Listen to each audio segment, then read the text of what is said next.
عزیز طلباء، میں پروفیسر محمد رضوان اللہ، Urdu department Jain college آرا۔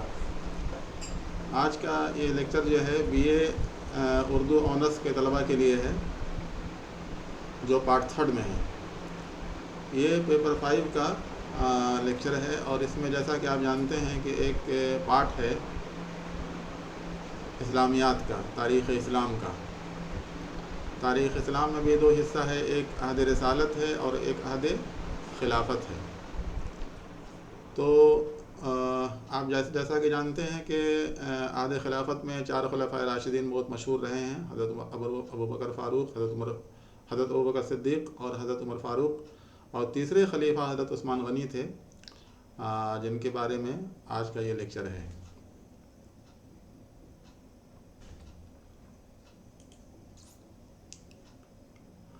جیسا کہ آپ اپنے اسکرین پر دیکھ رہے ہیں، یہ حضرت عثمان غنی کا دور خلافت یہ سوال ہے، اور اس کے جواب میں یہ تفصیل بیان کی گئی ہے، جس کی وضاحت اور تشریح کی جائے گی۔ آپ کے نصاب میں ایک کتاب ہے تاریخ الامت، آپ نے دیکھا ہوگا، جس کے مصنف ہیں اسلم جے راج پوری۔ 2 حصے آپ کے نصاب میں داخل ہیں۔ تو یہ دوسرے حصے میں خلفائے راشدین کے بارے میں انہوں نے لکھا ہے، جہاں سے یہ مواد حاصل کیا گیا ہے۔ مزید تفصیل کے لیے آپ وہ کتاب بھی دیکھ سکتے ہیں۔ حضرت عثمان غنی کا زمانہ خلافت جو ہے وہ 24 ہجری سے 35 ہجری تک ہے۔ اس عہد کے آغاز میں مقبوضہ ملکوں میں بغاوتوں کا زور رہا، اور آخری دور فتنہ و فساد اور اس کے مہلک نتائج کی نظر ہو گیا۔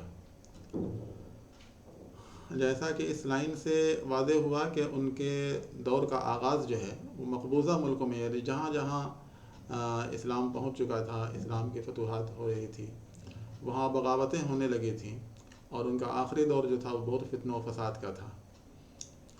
ان دونوں کے درمیان جس زمانے میں امن و سکون اور اطمینان سے حکومت کرنے کا موقع ملا، وہ عہد عثمانی کا درخشاں دور ہے۔ حضرت عثمان غنی کا دور حضرت ابوبکر صدیق اور حضرت عمر فاروق کے مقابلے میں کچھ زیادہ امن و سکون اور اطمینان کا دور تھا۔ ان کے دور میں تو بہت سی جنگیں ہوتی رہی ہیں، ان کے پیشرو جو خلفاء تھے، لیکن ان کے دور میں نسبتاً کچھ سکون رہا اور اطمینان سے حکومت کرنے کا انہیں موقع ملا۔ اگرچہ بغاوت کی شورشیں اٹھیں، لیکن حضرت عثمان غنی کے حسن تدبیر سے تمام بغاوتیں ختم ہو گئیں۔ ایسا نہیں تھا کہ ان کے دور میں بغاوت نہیں ہوئی، بغاوت ہوتی رہی، لیکن آپ کے حسن تدبیر کی وجہ سے وہ تمام بغاوتیں ختم ہو گئیں، ان پر آپ نے قابو پا لیا۔ خلافت کے جس نظام کی داغ بیل عہد صدیقی میں ڈالی گئی تھی، اور جس کا واضح نقشہ عہد فاروقی میں مکمل ہوا، عہد عثمانی کی ابتدا میں وہی برقرار رہا۔ آپ نے ان تمام اصول اور ضوابط کو برقرار رکھا جو وہ ابوبکر صدیق رضی اللہ عنہ کے زمانے میں اور حضرت عمر فاروق کے زمانے میں جو رائج تھا، اور جس میں ترقی کی گنجائش تھی اس میں ترقی دی بھی گئی۔ البتہ جس میں گنجائش تھی کہ اس میں کچھ اضافہ کیا جا سکتا ہے، کچھ ترمیم و اضافہ ہو سکتا ہے، تو اس میں انہوں نے کیا بھی۔ چنانچہ حضرت عثمان نے صوبوں کے والیوں کی مجلس شورا بھی قائم کی۔ جیسا کہ آپ کو معلوم ہوگا کہ مجلس شورا ان سے پہلے جو ہے وہ صرف مرکز میں یعنی مدینے میں قائم تھی، لیکن جہاں جہاں صوبوں کے جو حکمراں تھے وہ آزاد تھے، اب وہ آزادی کے ساتھ خود فیصلہ کرتے تھے۔ لیکن حضرت عثمان نے اس میں یہ تبدیلی کی کہ انہوں نے صوبوں میں بھی مجلس شورا قائم کر دی، تاکہ وہاں کے حکمراں بھی باہمی مشورے سے کوئی فیصلہ کر سکیں۔ لیکن بعد میں حضرت عثمان کی نرمی اور نیکی کا فائدہ اٹھا کر بنو امیہ حکومت کے معاملات میں زیادہ دخیل ہو گئے، تو مجلس شورا کا نظام صحیح معنوں میں برقرار نہ رہ سکا۔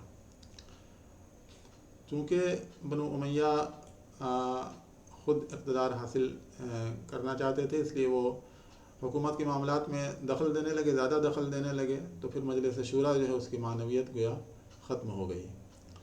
حضرت عثمان نے اپنے ابتدائی دور میں والیوں اور سربراہوں کے احتساب کا نہایت معقول نظم کیا تھا۔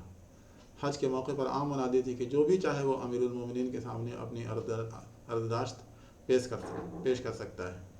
کسی کو کوئی شکایت ہوتی تو فوراً اس کا تدارک کرتے۔ انہوں نے والیوں اور سربراہوں کو بے لگام نہیں چھوڑا تھا، بلکہ ان کے احتساب کا بھی نہایت معقول نظم کیا تھا، اور جو حج کے موقع پر انہوں نے منادی کی تھی کہ جو چاہے وہ کسی کے بھی خلاف امیر المومنین سے شکایت کر سکتا ہے، تو اس کی وجہ بھی یہی تھی کہ وہ سربراہوں کے بارے میں جاننا چاہتے تھے کہ کس کی کارکردگی کیسی ہے، اور اس بات کی وجہ سے والیوں اور سربراہوں میں بھی ایک خوف کا ایک عنصر رہتا تھا کہ بھائی اگر ہم کچھ غلط کریں گے تو امیر المومنین تک ہماری شکایت پہنچ سکتی ہے، اور کسی کو کوئی شکایت ہوتی تو وہ آپ سے شکایت کرتا اور فوراً آپ اس کا تدارک کرتے۔ عہد عثمانی میں مالیات کا نظام بھی وہی رہا جو عہد فاروقی میں تھا۔ مالیات کا نظام بھی یعنی فائنانس کا نظام بھی انہوں نے وہی رکھا جو حضرت عمر فاروق کے زمانے میں تھا، البتہ مختلف وظائف کی رقم دوگنی کر دی گئی۔ حالات کے حساب سے رقم گھٹتی بڑھتی رہتی ہے، چنانچہ جو وظیفہ مقرر تھا آپ کے پیشرو خلفاء کے زمانے میں آپ نے اس کو اور رقم بڑھایا، اس میں اضافہ کیا، اس لیے کہ نئے ملکوں کے فتوحات سے خراج کی آمدنی میں بھی اضافہ ہو گیا تھا۔ یہ بھی ایک وجہ تھی کہ جو نئے نئے ملک فتح ہو رہے تھے اور وہاں سے جو خراج حاصل ہو رہا تھا تو اس بیت المال کی آمدنی میں خاصا اضافہ ہو گیا تھا، جس کی وجہ سے آپ کو اضافہ کرنے میں کوئی مشکل پیش نہیں آئی۔ لیکن حضرت عثمان نے زکوٰۃ کی تحصیل کے نظام میں تبدیلی کر دی۔ انہوں نے زکوٰۃ کا نکالنا خود مسلمانوں کے سپرد کر دیا، جبکہ اس کی تحصیل امام کے ذمے تھی۔ یہ انہوں نے ہلکی سی تبدیلی کی زکوٰۃ کی تحصیل کے نظام میں۔ ان سے پہلے زکوٰۃ کی تحصیل امام کے ذمے تھی، لیکن پھر آپ نے تمام مسلمانوں کو گویا مکلف بنا دیا کہ آپ خود ہی زکوٰۃ نکالیں۔ زکوٰۃ کا نکالنا خود مسلمانوں کے سپرد انہوں نے کر دیا۔ شعبہ عسکری میں اب آئیے ڈیفنس کے شعبے میں، تو سب سے نمایاں اہم ترقی بحری بیڑے کا قیام ہے۔ عہد اسلام میں بحری بیڑے کا باضابطہ آغاز عہد عثمانی میں ہی ہوا ہے۔ یہ بہت بڑا ان کے زمانے کا گویا ایک ان کی اولیات میں شمار کرنا چاہیے حضرت عثمان غنی کے، کہ انہوں نے ڈیفنس کے شعبے میں، دفاعی شعبے میں بحری بیڑے کی ایجاد کی گویا اس زمانے میں۔ اس کے لیے ایک نیا عہدہ امیر البحر کا وضع کیا گیا، ایک نیا عہدہ بھی وضع کیا گیا۔ بحری بیڑوں کی اعلیٰ کمان والی شام حضرت امیر معاویہ کے ہاتھ میں تھی۔ عہد عثمانی میں حکومت کا دائرہ جتنا پھیلتا گیا، تعمیرات کے کام بھی بڑھتے گئے۔ ظاہر سی بات ہے، حکومت جب کا دائرہ پھیلتا گیا تو ضرورت کے مطابق تعمیرات کی ضرورت بھی پیش آتی گئی۔ رفاہ عام کے لیے سڑک، پل اور مسجدیں وغیرہ بنائی گئیں۔ یہ سب چیزوں کی تعمیر ہونے لگی، اور جس کی وجہ سے تعمیرات کا کام بھی پھیلتا چلا گیا۔ مسافروں کے لیے مہمان خانے بنوائے گئے، راستوں میں سرائیں بنوائی گئیں، پانی کے چشمے جاری کیے گئے، جتنی ضرورت کی چیزیں تھیں یہ سب بنائی گئیں۔ اور اس سے پتہ چلتا ہے کہ حضرت عثمان غنی کے مزاج میں گویا مسلمانوں کی فلاح و بہبود کا خیال رہتا تھا، اور وہ جہاں بھی دیکھتے تھے کہ انہیں کس چیز کی ضرورت ہے ان کے لیے فوراً اس کی تعمیر کا حکم دیتے تھے۔ جہاں سرائے کی ضرورت تھی سرائے بنواتے تھے، جہاں پانی کی ضرورت تھی پانی کے چشمے بنواتے تھے، سڑک، پل، مسجدیں وغیرہ بھی بنائی گئی۔ حضرت عثمان غنی کے دور خلافت کا ایک بڑا تعمیری کارنامہ مسجد نبوی کی توسیع و تعمیر ہے۔ عہد نبوی میں حضرت عثمان نے ہی زمین خرید کر اس کے کشادہ ہونے کا موقع پیدا کر دیا تھا۔ یہ مسجد نبوی کی توسیع و تعمیر کا ایک بڑا تعمیری کارنامہ ہے، اور حضرت عثمان غنی کو اللہ نے یہ توفیق دی تھی کہ وہ اپنے عہد میں اس کی تعمیر و توسیع کریں، اور زمین بھی انہوں نے ہی خرید لیا تھا اس سے پہلے عہد نبوی میں ہی۔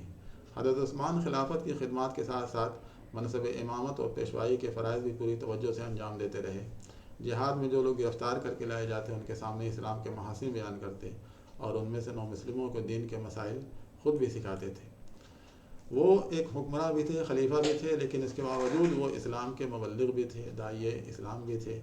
چنانچہ وہ امامت اور پیشوائی کے فرائض بھی انجام دیتے تھے، اور اس کے علاوہ جو لوگ گرفتار کر کے لائے جاتے تھے یا جو بھی غیر مسلم آپ کے سامنے آتے تھے ان کے سامنے آپ اسلام کے محاسن، اسلام کی خوبیاں بیان کرتے تھے، اور اس کی وجہ سے بہت سے لوگ اسلام میں داخل بھی ہوئے، اور اسلام میں داخل کے بعد سب کو جتنے نو مسلم تھے سب کو آپ دین کے مسائل بھی سکھاتے تھے۔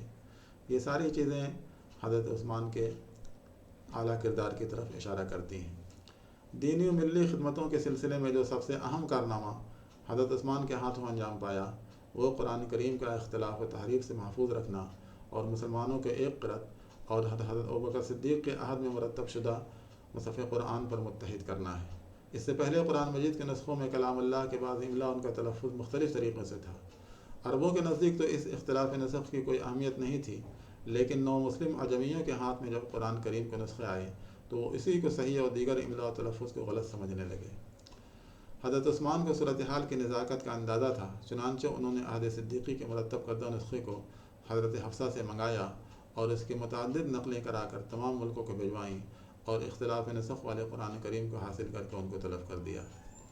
یہ ان کی دررس نگاہ یہ دیکھ رہی تھی کہ قرآن کریم میں املا اور تلفظ کا جہاں جہاں اختلاف ہے تو ان سے پہلے گویا اسلام عرب کے حدود تک محدود تھا، تو وہاں تک تو کوئی فکر کی بات نہیں تھی کہ اس لیے کہ عرب جو ہے وہ تمام املا سے تلفظ سے واقف تھے۔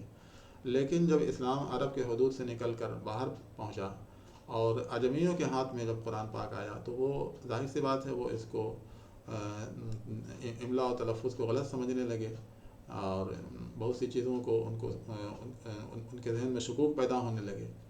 تو اس صورتحال کا اندازہ حضرت عثمان کو ہو گیا اور انہوں نے سوچا کہ اگر اس طرف فوری طور پر کوئی قدم نہیں اٹھایا جاتا ہے تو آگے چل کے پھر یہ اختلاف مزید بڑھ سکتا ہے۔ چنانچہ عہد صدیقی میں ایک مرتب حضرت ابوبکر صدیق نے ایک نسخہ مرتب کر کے حضرت حفصہ کے پاس رکھوایا تھا، جس کو انہوں نے منگوایا اور اس کی متعدد نقلیں کرا کر تمام ملکوں کو بھجوائیں، اور یہ گویا ایک پیغام تھا کہ اب یہی نسخہ گویا سب سے زیادہ صحیح ہے اور اسی پر سب کا اتفاق ہے، اور جتنے اختلاف والے نسخے سے سب کو انہوں نے منگا کے سب کو انہوں نے طلب کر دیا، ضائع کر دیا۔ اس طرح دنیا بھر کے مسلمانوں کا اتفاق قرآن کریم کے ایک ہی مصدقہ نسخے پر ہو گیا۔ یہ بہت بڑا کارنامہ ہے، ورنہ یہ آگے چل کے ایک فتنہ کی شکل اختیار کر سکتا تھا۔ اسی کارنامے کے بنا پر حضرت عثمان غنی کو جامع القرآن بھی کہا گیا ہے۔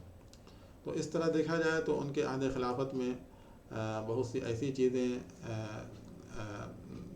ابھر کے سامنے آئیں جس کی وجہ سے مسلمانوں کو بہت فائدہ پہنچا، اور آگے چل کے مسلمان حضرت عثمان غنی کے عہد خلافت میں جتنے کام ہوئے تھے اس سے بہت مستفید ہوئے، اس سے فائدہ اٹھایا انہوں نے۔